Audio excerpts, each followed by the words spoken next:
Thank you, Dr. Hassan, and thank you, Dr. Sangeeta, for inviting me for this August gathering. And I was so inspired, I gave a very long title and I forgot the title. I mean, it's such a tongue-twisting title. So I thought, anyway, I am here, and the title is in front of me. So I am talking of ecologies, emerging ecologies of misconduct. What I want to convey is the misconduct. There is a lot of misconduct that Dr. Hassan also brought out. Somebody is publishing 70 papers. So it has become a sort of a, this is an information highway. Like you have got a highway, trucks जाते हैं, उसमें smuggling होता है. आपका counterfeit currency smuggling होता है. आप लोग का भी क्या हो रहा है? Counterfeit literature smuggle हो रहा है.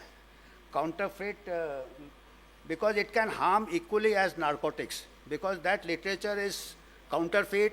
Doctors, particularly in medical sciences, people may be harmed by following the paper, which is a counterfeit paper. So it's a very serious business, and I am happy to say that librarians have to play an important role in catching this counterfeit currency. There was librarian, you must have heard about Jeffrey Beall. Jeffrey Beall was a librarian in an American institution who brought out the Beall's list of predatory journals. He brought out the predatory list of journals, and he did a job very well. Lot of people, big publishers, big publishers who became big by publishing predatory journals. Can you imagine? It is something like people became oil magnates by illegal means. So in the academic world also there is a sort of a mafia going on, and he became very unpopular. There was a lot of pressure, and he did his job so well that he lost his job. So I would request Dr. Risali to be careful. So he lost his job, and I was in touch with him, and I kept communicating with him. I started writing editorials on research ethics, and I used to get it reviewed by Jeffrey Beall. Another important read for librarian is Retraction Watch by Ivan Orosky. So we were in touch with him also. So it's a very difficult task, because it is not in a vacuum. Because all those who are in academics, they are in the rat race. There is a lot of pressure to publish anyhow. Even as residents, as medical students, they are forced to publish. Even other students, other academicians. As you know, the NIRF, National Institute ranking, and international rankings are based on publications. So there is a lot of pressure to publish, and it is not nowadays only pressure to publish, it is impact or perish. Earlier it was publish or perish, now it is impact or perish, and you have to publish in high impact factor, and they publish by hook and crook. Problem is, earlier individual faculty was in the rat race, now the institutions are in the rat race. Unko ranking se matlab hai. I am just telling you because now I am emeritus, I can talk anything. No, nobody can fire me. Others are under compulsions. So this is some of the advantages you have. And in fact, Jeffrey Beall keeps telling me, "Yaar, tum retire, tum bhi ho ja." मैं retire हो गया हूँ, but just थोड़ा सा एक umbilical cord है, emeritus है, but I am almost retired. So he is doing gardening nowadays. So that is the future of librarians. So these are some data fabrication. You must be aware that during the COVID, even Lancet published a paper on fabricated data. Surgery Science or something, it had to be retired. So no high journals, there is no such thing as sacred sanctum sanctorum. Everyone is under suspicion. Gift authorship, ghost authorship is always there. Gift, you gift an author to your HOD. और हम एक session ले रहा था FMC में, somebody से sir क्या करे, एचओडी बोलता मेरा नाम डालो, मेरा डाल दो उसका नाम यार. मैं भी जब जूनियर फैकल्टी था, मेरा एचओडी बोलता था, मैंने डाल दिया उसका नाम. Later that paper went into controversy. There was an inquiry on that paper, and by that time I had retired from the army. I took premature retirement in anticipation that this paper is going to be a, and he is ringing me up, यार ये क्या करना. मैंने बोला झेलो ना sir, आप ही ने तो बोला था नाम डाल ले. मैंने आपका नाम सबसे आगे डाल दिया. मेरे आपका नाम सबसे आगे डाल दिया. I said, you do it for one HOD, no other HOD will dare to. So there are ways to sort these things out. I know these are ghost authors से पे somebody will write your paper and now it is happening. Pharma वाले आते हैं बोलते हैं हम आपको paper लिख देंगे, आपका नाम है, आप घूम के आओ. I don't know how Vaishali घूम के आई इतनी जगह. But of course she has done by, she is not that senior. So she has got some ethics left. Pharma वाले आते हैं आपका पेपर लिख देंगे. पेपर पढ़ा ही नहीं है. अभी हम आपको एग्जाम्पल देंगे जहाँ पे यू कैन मेक आउट कि nobody has read that paper and that is published in a Scopus Index journal. I'll just give you examples.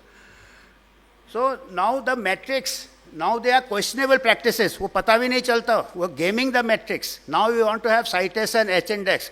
तो मैं आपका साइट करता हूँ, आप मेरा साइट करो. There are journal rings which tell कि journals, आपके जर्नल का हम साइट करेंगे, हमारा वो ऐसा सेटअप करते हैं. और वो भी एआई से पकड़ सकते हैं. एआई से you can see the patterns that ये अपने ही एक बिरादरी में लुधियाना वाले और बिहार वाले एक दूसरे का ये कर रहे हैं. So this nexuses can be, AI can help in that. So these are some of the, and then AI generated content and paper mill. I give you some examples and how to check these things. All this impact of Paris, unrealistic research goals.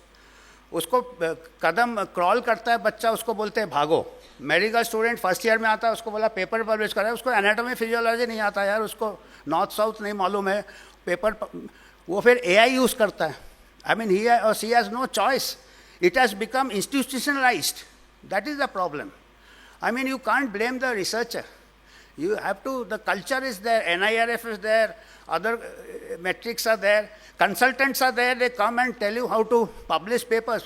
I don't know, it is good that it's not a medical college who has called me. Many medical colleges started calling me, आना जाना दिया, फिर बोलता है हमारा paper publish करा दो. अरे मैंने बोला यार मेरे नहीं बनेगा. They thought कि I will give some guru month, अल्लाह दिन का चिराग, और कल से बच्चे उनके पेपर पर. मैंने बोला यार ऐसा नहीं होता है, मेहनत लगता है. Anyway, उनको अभी क्रॉल कर रहे हैं, उनको भागने के लिए हमको बुलाते. And I lost all my invitations now. Only this after a long time I got without any conflict of interest. Then questionable, Ivan Oransky has said the questionable research practices are rewarded. The most common outcome of misconduct in research is a successful career. He has mentioned it in writing. I will give the reference. So these are all the impact metrics. Metrics was created, this is the impact factor. And you must be aware as librarians, the journal impact factor is the toolkit of librarians, not institutions or not individual faculty. Eugene Garfield, who created the impact factor, he said this is to rate the journals for librarians, not to be misused. It is misused by institutions, it is misused by career people and it is now almost formalized. As librarians, you should create a movement to get back the impact factor in your custody and copyright it, not open access. Impact factor को हम open access नहीं करेंगे, librarian बोल सकता है, ये हमारा है, आप लोगों का नहीं है, ये misuse हो रहा है. और this also is the ecology which is giving rise to gaming the system. And what is Goddard's law? If you have some metrics, after some time, people start gaming it, that metrics loses the advantage of,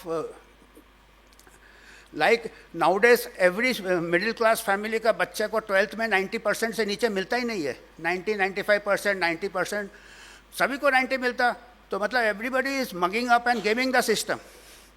So you cannot distinguish a bright student from a, हमारे time 60% आने से parents used to go into epilepsy कि क्या हो गया, first आ गया.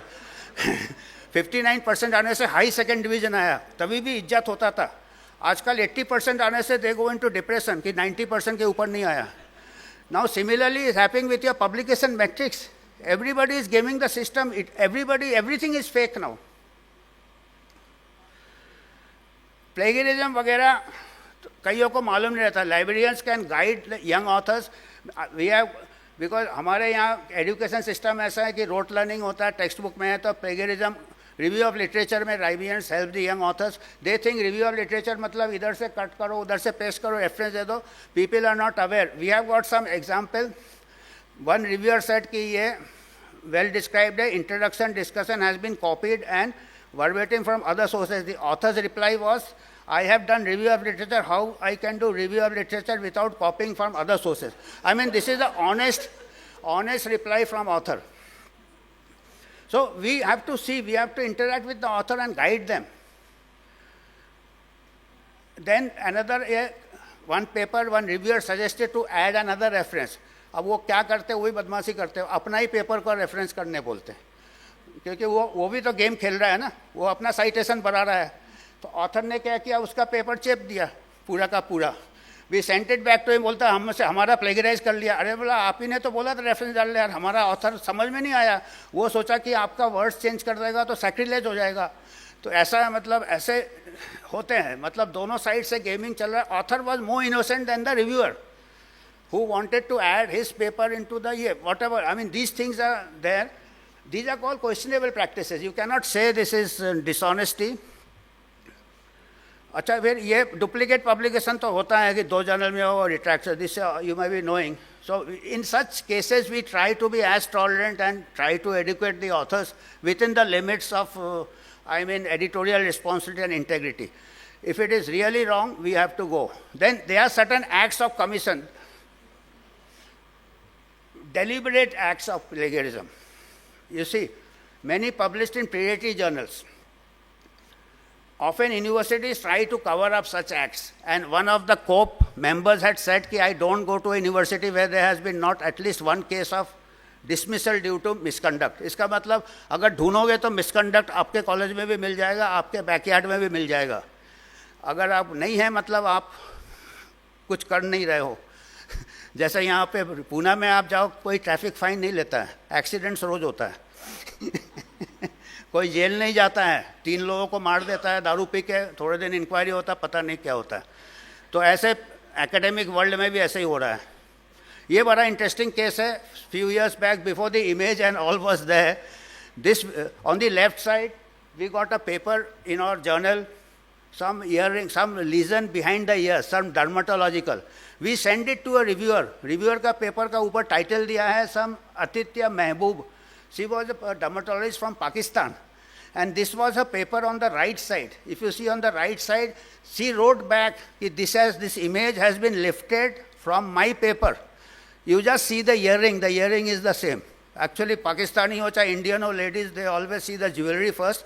या सोचा होगा कि एडिटर को क्या डर्मेटोलॉजी मालूम है, एडिटर को ईयरिंग बताओ, वो समझेगा. So this was a image which was lifted. उस टाइम इमेज रिकग्निशन नहीं था, पर coincidentally it went to that same reviewer जिसके पेपर से उसने उठाया था इमेज, ऑथर ने. I mean this was almost 7-8 years back. So I have kept it as one of the museum में लगा देंगे इसको. फिर even Nobel laureates are vulnerable. ये देखिए नोबेल प्राइज मिला इनको मेडिसिन में, इनके रिट्रैक्शन 13 हो गए हैं, and still is actually I wouldn't, he may not be, उसके अपना पेपर में नाम डाल देता होगा. It most likely it may be due to gift authorship. इसका प्रॉब्लम क्या था, ये इमेज क्या था, एक ही चूहे से लिया था, नीचे दिया हुआ है. The data, raw data label to be from 2 different mice, was from the एक ही माउस का 2. So that also got caught. Even though mouse do not wear earrings, even that got caught. So ये nobody is above board. And nowadays, of course, there are many techniques for image detection, but earlier days it was not there. Then sometimes plagiarism software भी mislead करता है. हमारे journal में एक paper छप गया था 7-8 साल पहले. साउथ अफ्रीका से किसी ने बोला कि ये पेपर प्लेगराइज है, 25% इसका सिमिलरिटी इंडेक्स है.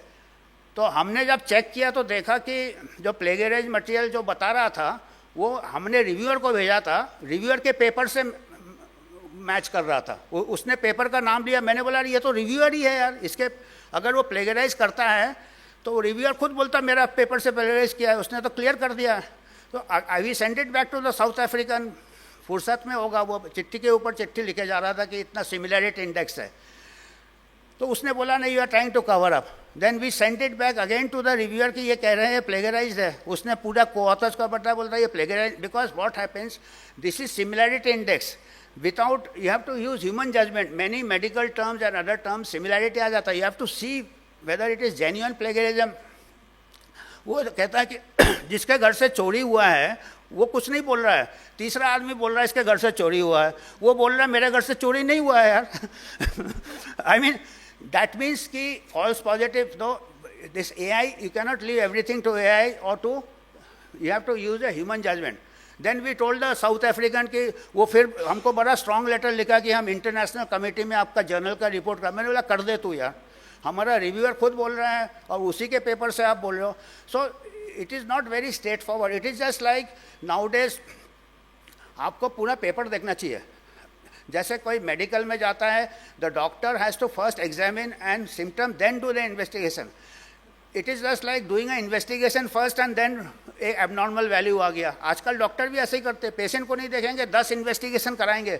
अगर 10 कराएंगे तो उसमें से एक एबनॉर्मल आ जाता है. That is the statistical. ये 100 लोगों में 5% फॉल्स पॉजिटिव रहता. सो ऐसे ये सॉफ्टवेयर का भी जो है ना, अभी कहते हैं कि AI will take over the job. AI cannot take over the job. It will create lot of confusion because at some stage the human judgement is required. तो ये साउथ अफ्रीका वाले का है. ये बहुत काफ़ी लेटर कॉरेस्पॉन्डेंस चालू हो गया था. ये रिव्यूअर का है. Take home message is that software cannot be left alone. You have to, editor board has to take. ये यस, बस ख़त्म. अभी हम चैट GPT, ये देखिएगा, ये हम चैट GPT का एक एग्जाम्पल देते हैं. This is Elsevier journal. पहला सेंटेंस क्या है हमने येलो में हाईलाइट किया है और लेफ्ट साइड में हमने उसको बड़े में लिखा है. The first introduction starts with surely here is a possible introduction for your topic. I mean देखिए यार, ये इडियट के हाथ में AI खुद ही फंस जाता है. वो first sentence is give away. अच्छा ये तो ठीक है, वो तो गधा है जिसने यूज़ किया. अरे यार वो एडिटर ने भी नहीं देखा, डेस्क एडिटर, रिव्यूअर ने भी नहीं देखा, टेक्निकल एडिटर भी नहीं देखा. अभी कोई एल्सेवियर वाला तो नहीं है पीछे क्योंकि नहीं है, वो वाले वॉल्टर क्लूअस से बहुत जलते हैं. There is a rivalry there. Elsevier journal है अपने आप. एनीवे, तो ये देखिएगा, ये ultimately this paper got retracted और दूसरा रीज़न दिया. नहीं ये रीज़न, अरे रीज़न तो पहले ही ये दिख रहा है. AI का पूरा पेपर AI है, एल्सेवियर में छप गया. देखिए अब देखो यार. सो पेपर, और अभी पेपर का इम्पैक्ट फैक्टर के पहले पेपर कोई पढ़ता नहीं है. हाई इम्पैक्ट में जाना उसको मैट्रिक्स मिल जाता है. इट इज़ लाइक आपका बैंक में पैसा फर्जी है पर आपको सब प्राइम लोन जैसे हो जाता है. New forms of all hacking journals, people hack the data, they are fake reviewers, fake reviewer identity, reviewers, they are reviewing their own paper with a different, all these have been recorded. So lot of, first then misconduct, COPE guidelines है, वो paper में अच्छा लगता है, करना बहुत मुश्किल है. रिट्रैक्शन करना चाहिए पर बहुत कम होता है.